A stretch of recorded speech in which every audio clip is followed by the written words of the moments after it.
ছাত্র জনতার অভ্যুত্থানে পালিয়ে ভারতে আশ্রয় নেন বাংলাদেশের ফ্যাসিস্ট প্রধানমন্ত্রী শেখ হাসিনা। গণহত্যা ও মানবতা বিরোধী অপরাধের দায়ে দণ্ডিত হওয়ার পর অনেকটা চাপে পড়েছে তাকে আশ্রয় দেয়া দেশ ভারত। এতদিন শেখ হাসিনার আশ্রয় নিয়ে দেশটি নিশ্চুপ থাকলেও আদালতের রায়ের পর অনেকটা গেড়াকলে মোদী সরকার।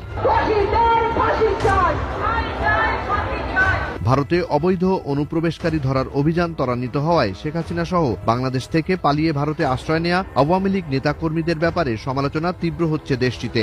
ভারতের বিরোধী রাজনীতিবিদ এবং কূটনৈতিক মহলে প্রশ্ন উঠেছে, আর কতদিন হাসিনা কামাল কাদেরকে মেহমানদারি করবে দিল্লি? হাসিনা ও আওয়ামী লীগের ভারতে থাকার বিষয়ে প্রশ্ন তুলেছেন দেশটির বিভিন্ন মহল। হাসিনা হটাও ইস্যুতে এখন গরম হয়ে উঠছে ভারতের জাতীয় রাজনীতি। প্রকাশ্যে না বললেও ভারতের পশ্চিমবঙ্গ বিজেপির একাংশ স্থানীয় নেতা এবং সীমান্ত রাজনীতিতে সক্রিয় সবাই বিশ্বাস করেন শেখ হাসিনার জন্য এখন দায়ী হয়ে যাচ্ছে ভারত। সম্প্রতি পশ্চিমবঙ্গের মুখ্যমন্ত্রী মমতা বন্দ্যোপাধ্যায় ইঙ্গিতপূর্ণ মন্তব্য করেন শেখ হাসিনাকে নিয়ে। তিনি বলেন, আমরা সবসময় মানবিক, তবে প্রতিবেশী দেশের পরিস্থিতি এবং মানুষের আবেগও বিবেচনা করতে হবে। একজনের কারণে দীর্ঘদিনের দ্বিপক্ষীয় সম্পর্ক নষ্ট হতে দেয়া যায় না। আইনকে আইনের পথে চলতে দেওয়াই উচিত। বোদ্ধাদের মতে মমতা ব্যানার্জির এ বক্তব্য মূলত হাসিনাকে ফেরত পাঠানোর দাবির প্রতি সমর্থন। মমতার পাশাপাশি একই ইস্যুতে সরব হয়েছে কলকাতার কংগ্রেস, তৃণমূল, বামদল, বুদ্ধিজীবী ও ছাত্র সমাজ। তাদের সাফ কথা, বাংলাদেশের বিচারের সামনে দাঁড়াতেই হবে শেখ হাসিনাকে।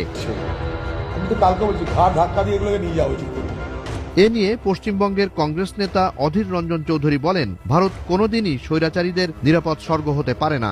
বাংলাদেশে যা ঘটেছে তা জনরোষের বহিঃপ্রকাশ। প্রদেশের বিশিষ্ট বুদ্ধিজীবী ও সাবেক আমলা জহর সরকার বলেন, বাংলাদেশের মানুষ যা চাইছে সেটা আমাদের দেখতে হবে। একতরফাভাবে একটি মত আমরা চাপিয়ে দিতে পারি না।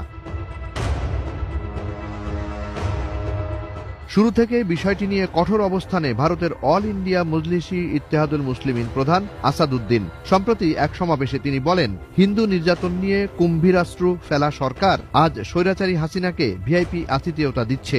আসাদুদ্দিনের এ বক্তব্য প্রবল সাড়া ফেলেছে ভারতের সংখ্যালঘু ও মানবাধিকার কর্মীদের মাঝে। তাদের মতে একজন দণ্ডিত নেত্রীকে আশ্রয় দেয়া ভারতের গণতান্ত্রিক ভাবমূর্তির পরিপন্থী।